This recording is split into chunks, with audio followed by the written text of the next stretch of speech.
இந்த வீடியோவில் நம்ம என்ன பார்க்க போறோம்னா 2026 பிப்ரவரி மாதம் கன்னி ராசிக்காரர்களுக்கு எத்தகைய ஒரு மாதமாக இருக்க போகிறதுங்கிறது நம்ம கொஞ்சம் டீட்டெயிலாக பார்க்க போகிறோம்.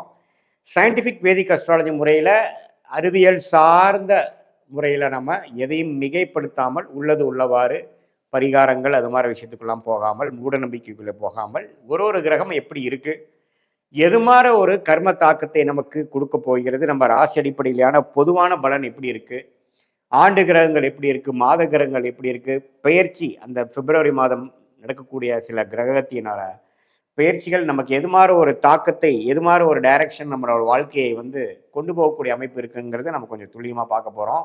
இப்போ பாருங்க, கன்னிராசிக்கு 10ஆம் இடத்துல குரு இருக்கிறார், 7ஆம் இடத்துல சனி இருக்கிறார். அதே சமயத்தில் ராகு 6ஆம் இடத்திலும் கேது 12ஆம் இடத்திலும் நீடித்திருக்கிறார்கள்.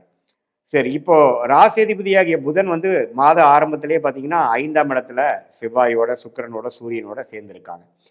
2வது வாரத்திலிருந்தே பார்த்தீங்கன்னா புதன் 6ஆம் இடத்துக்கு, அதுக்கப்புறம் சுக்கிரன் 6ஆம் இடத்துக்கு, அதுக்கப்புறம் சூரியன் 6ஆம் இடத்துக்கு, அதுக்கப்புறம் செவ்வாய் 5லிருந்து 6ஆம் இடத்துக்கு மாறுகிறார்கள். ஸோ இந்த 5 to 6 டிரான்ஸ்ஃபர் 4 மாத கிரகத்தோட அமைப்பு மாதத்தின் first week, second week, third வீக்ல அமையுது. 6ஆம் இடத்துல போனாலும் குருவின் பார்வை பெறுகிறார், ராகுவோட சேர்ந்தாலும் குருவின் பார்வை பெறுகிறாருங்கிறது ஒரு நல்ல விஷயம். ஸோ இது மாதிரி ஒரு அமைப்பு எப்படி இருக்குன்னா, இப்போ கடந்த ஒரு 6 மாசமாவே சனி எப்போ 7ஆம் இடத்துக்கு கண்டக சனியாக இருக்குதோ அதிலிருந்தே பார்த்தீங்கன்னா நிறையா டென்ஷன், வேலையில் இருக்கிறவங்க, தொழிலில் இருக்கிறவங்க, வியாபாரம், படிக்கிறவங்க எல்லாத்துலேயுமே பார்த்தீங்கன்னா ஃப்ரீயாக இருக்காமல் ஒர்க் அதிகமாக இருக்கக்கூடிய அமைப்பு. ஏன்னா ராசியை செவ்வாய் ராசியை சனி பார்க்குறாரு இல்லையா. ஸோ கொஞ்சம் ரிலேஷன்ஷிப்பில், நம்ம டெய்லி அன்றாட வாழ்க்கையில் மீட் பண்ணுறவங்க விஷயத்தில் எல்லாத்துலேயுமே நிறையா சிக்கல்கள், நிறையா போராட்டங்கள், நிறையா அதில் போராடி ஜெயிக்கக்கூடிய அமைப்புகள் எல்லாமே கொஞ்சம் ஆக்டிவாக ஓடிட்டு இருக்கக்கூடிய கன்னிராசிக்காரர்களுக்கு இந்த மாதம் பார்த்தீங்கன்னா ஒரு மாதிரியான டிஃப்ரெண்ட்டான விஷயங்கள். எப்படின்னா, பண விஷயம் எதிர்பார்க்குறவங்களுக்கு கொஞ்சம் பணம் கிடைக்கிறது, ஒரு லோன் மூலமாக ஒரு வண்டி வாகனத்தை வாங்குறது, வியாபாரத்தை அதிகப்படுத்துறது, ஒரு டாப் அப் லோன் போகிறது, ஒரு வெளிநாடு விஷயமாக ஒரு வெளிநாடு போயிட்டு வரக்கூடிய செலவுகள் செய்து அது மூலமாக சில ஆதாயம் பெறுவது, இம்போர்ட் எக்ஸ்போர்ட் பண்ணுறவங்களுக்கு புது கான்ட்ராக்ட் கிடைக்கிறது, புதிய ஒரு ஒரு ஜாப் ஆர்டர் கிடைக்கிறது, ஒரு ஆப்பர்ச்சுனிட்டி கிடைக்கிறது. அது மாதிரி கொஞ்சம் நம்ம வட்டாரத்துலேருந்து வெளியில் போகக்கூடிய அமைப்புகள்.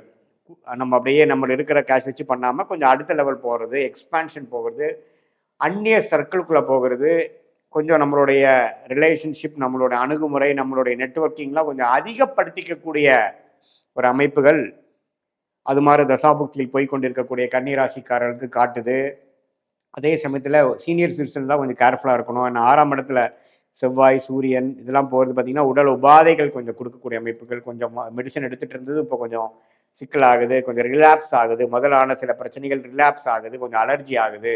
அது மாதிரி அமைப்புகள்லாம் கொஞ்சம் அதுக்கப்புறம் நம்ம நீங்கிற மாதிரி கொஞ்சம் ட்ரீட்மெண்ட் பண்ணி நீங்கிற மாதிரி அமைப்புகள்லாம் இருக்குது. ஸோ உடல் அமைப்புகள், உடல் உபாதைகள் கேர்ஃபுல்லாக இருக்கணும். ஃபினான்ஷியல் விஷயங்கள் கொஞ்சம் பார்த்துக்கணும். தேவையான கடன் மட்டும் எடுக்கணும், தேவையற்ற கடனை எடுக்க வேண்டியதில்லை. ஒரு லக்ஸுரியான செலவுக்கோ ஒரு இன்டெல்ஜ் ஆகிறதுக்கோ நம்ம செலவுகள் பண்ணாமல் தேவையான விஷயத்துக்கு மட்டும் செலவு பண்ணக்கூடிய அமைப்புகள் முக்கியமாக இருக்குது. அதே மாதிரி பிப்ரவரி மாதம் மிடிலுக்கு அப்புறம் பார்த்தீங்கன்னா சில வெளிநாடு போகணும், வெளிநாடு வாய்ப்புகள், ஹையர் ஸ்டடீஸ்க்காக, வேலை விஷயமாக விசா எடுத்து போகணுங்க எதிர்பார்க்குறவங்களுக்கெல்லாம் கொஞ்சம் ஈஸியாக கிடைக்கக்கூடிய அமைப்புகள் இருக்குது. ஏன்னா சூரியனே 6க்கு 12ஆம் இடத்துக்கு கனெக்ட் ஆகும் பொழுது டக்குன்னு நம்ம கிளிக் ஆகிற அமைப்புகள், ஊர் விட்டு ஊர் போகிறது, ப்ரொமோஷன் ஆகி வேறு இடம் டிரான்ஸ்ஃபர் ஆகிறது, இதெல்லாமே பிப்ரவரி மாதம் மிடிலுக்கு அப்புறம் எதிர்பார்க்கக்கூடிய ஒரு அமைப்பு. அரசு உத்தியோகத்தில் இருக்கிறவங்க, போஸ்டிங்கில் இருக்கிறவங்க, கான்ட்ராக்ட் ஜாபில் இருக்கிறவங்களுக்கு பர்மனெண்ட்டாக ஆகிறது, ஜாப் மாறி இடம் மாறுறது, படிப்புக்காக ஒரு ஹையர் ஸ்டடீஸுக்காக ஒரு இடம் மாறுறது, அது மாதிரி நிறைய மாற்றங்கள் நிறைந்த ஒரு அமைப்பாக கன்னிராசிக்காரர்களுக்கு கண்டிப்பாக இருக்கு. ஸோ இந்த மாதிரி ஒரு விஷயங்கள் கன்னிராசிக்கு ஒரு மிக்சடான ஒரு பலன்கள் இருக்கிறனால கொஞ்சம் எந்த ஒரு விஷயமும் பார்த்தீங்கன்னா கொஞ்சம் தீர ஆலோசனை செய்து. ஏன்னா ஜனவரி மாதம் 20ஆம் தேதியிலிருந்து பிப்ரவரி முதல் வாரம் வரைக்கும் 5ஆம் இடத்துல செவ்வாய் சுக்கிரன்லாம் போய் சில கேளிப்பு விஷயத்துக்காகவும் சில சந்தோஷமான சில விஷயத்துக்காகவும் சில பிரச்சனைகள் எதிர்கொண்டு இருக்கக்கூடிய சில எதிர்ப்புகளை எதிர்கொண்டு இருக்கக்கூடிய அது மாதிரி நம்ம மனசுக்கு இதமான ஒரு விஷயத்துக்காக சில செலவு பண்ணக்கூடிய விஷயங்கள்லாம் பண்ணிட்டு இருந்ததெல்லாம் கொஞ்சம் மாறி கொஞ்சம் அடுத்த லெவல் ஆஃப் முயற்சிகள் அடுத்த லெவல் ஆஃப் டிரான்சிஷன் அப்படிலாம் வந்து கிடைக்கும். சில பேருக்கு காதல் விஷயத்தில் சில பிரச்சனைகள் வந்துட்டு அப்புறம் நீங்களாம் எதிர்பாலினத்தோட பழகிறப்போ கொஞ்சம் கேர்ஃபுல்லாக பழகுங்க. கொஞ்சம் பார்ட்னர்ஷிப் விஷயத்தில் இருக்கிறவங்களுக்கு கொஞ்சம் ஃப்ரிக்ஷன் சில கருத்து வேறுபாடுகள் வந்துட்டு போகலாம். அது மாதிரி சில மிக்சடான விஷயங்கள்லாம் கொஞ்சம் இருக்குது. ஏன்னா ராசி அதிபதியோடையே அட்டமாதிபதி செவ்வாயும் சேர்ந்து கொண்டு இருக்கிறார் இல்லையா? ஸோ அதனால் 100% சாட்டிஸ்ஃபேக்ஷனோட 100% ரிலாக்ஸாக இருக்க முடியாமல் கொஞ்சம் அலட்டிக்க வேண்டியதாக இருக்கும். கொஞ்சம் ரிலாக்ஸ் பண்ணிக்கணும். கொஞ்சம் தியானம் யோகா அது மாதிரி செஞ்சு வாழ்க்கையில் கொஞ்சம் நம்ம டென்ஷன் ஆகாமல் செய்ய வேண்டிய நம்ம கையில் என்னென்ன விஷயங்கள் இருக்கோ அதுக்கு மட்டும் கவலைப்பட்டு இல்லாத விஷயத்துக்கு ஓவர் திங்கிங் பண்ணி கவலைப்படாமல் அப்படியே போனீங்கன்னா கண்டிப்பாக அடுத்து வரக்கூடிய காலகட்டங்கள்லாம் கொஞ்சம் நீங்கள் நினச்ச பிளானுக்கு தகுந்த மாதிரி ஒரு அமைப்புகள் வரக்கூடிய அமைப்பு இருக்குது. திட்டமிட்ட பிரகாரம் விஷயங்கள் நடக்கும். ஸோ கொஞ்சம் பொறுமையை தேவை அப்படிங்கிறத நீங்கள் புரிஞ்சுக்கணும். மற்றபடி 10ஆம் இடத்துல இருக்கிற குரு 2ஆம் இடத்தை பார்க்கறதுனால பண விஷயத்துக்கு பிரச்சனை வராது. குடுக்கல் வாங்கல் பிரச்சனை இருக்காது. என்ன உறவுகள் குடும்பமாக இருந்தாலும் சரி நண்பர்களாக இருந்தாலும் சில முதல் மாதிரி நம்ம உறவாட முடியல, டைம் ஸ்பெண்ட் பண்ணுறதுக்கே நமக்கு டைம் இல்லை, அதிகமான வேலை பளு அப்படிங்கிற மாதிரி விஷயங்கள்லாம் அப்படியே கண்டினியூ ஆகும். ஸோ அப்பப்போ நீங்கள் ரிலாக்ஸ் பண்ணிக்க நீங்கள் டைம் ஒதுக்கணுங்கிறது நீங்கள் புரிஞ்சுக்கணும். இதுதான் ஓரளவுக்கு பொதுவான ஒரு அமைப்பு. இது வந்து பொதுவான ஒரு கிரகம், ஆண்டு கிரகம் மாத கிரகத்தை வைத்து சொல்லக்கூடிய ஒரு அமைப்பு கன்னிராசிக்கு இருக்குதே ஒழிய உங்களுடைய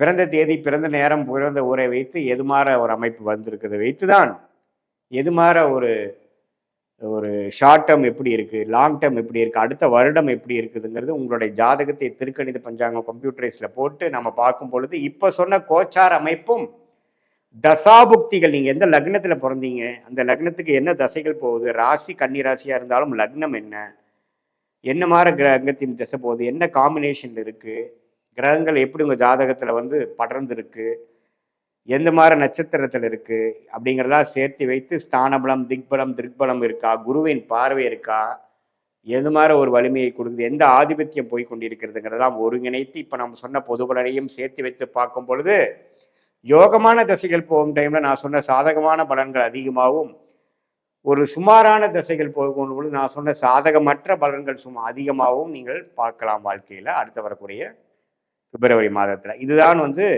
சயின்டிஃபிக் வேதிக் அடிப்படையில் நம்மளுடைய கர்மா எப்படி செயல்படுதுங்கிற ஒரு கன்னிராசிக்கான ஒரு பொதுவான பலனை தவிர உங்களுடைய ஜென்ம ஜாதகத்தில் பார்க்கும் பொழுது துல்லியமான பலன்கள் நாம் தெரிந்து அதுக்கு தகுந்த மாதிரி வாழ்க்கையை திட்டமிட்டு வாழ்க்கையில் வெற்றி பெற முடியும் என்று சொல்ல விரும்புகிறேன். மீண்டும் மற்றொரு காணொலியில் சந்திப்போம். நன்றி, வணக்கம்.